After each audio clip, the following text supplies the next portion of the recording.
The White House may have a plan to save Spirit Airlines as the carrier is on the verge of shutting down. Fox's Amy Galo joins us live from the Orlando International Airport tonight, one of the budget airlines' operating bases. So, Amy, what's on the table here? John and Christina, there hasn't been an official announcement yet as to what that relief plan could look like, but sources close to those discussions tell Fox that it could come in the form of a federal loan of up to $500 million.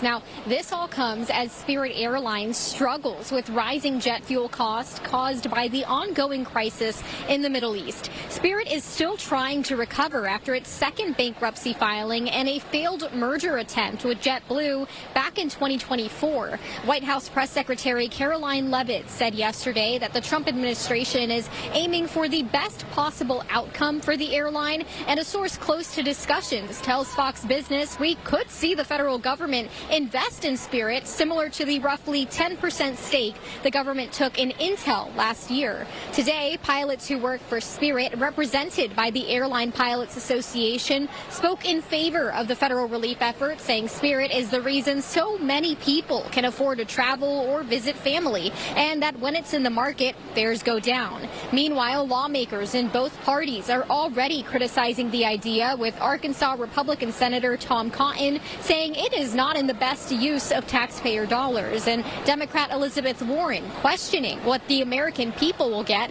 out of a taxpayer-funded bailout and whether, quote, failed airline executives will be held accountable. Travel experts have concerns too, wondering if this is just a band-aid to a much larger issue being faced by airlines across the board.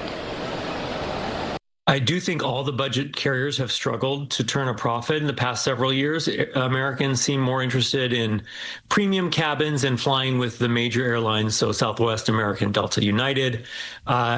The low-cost carrier model is not working right now. My question for the government is, if we bail out Spirit, don't we have to also bail out the rest of the airlines? Because they're all struggling because of higher jet fuel prices.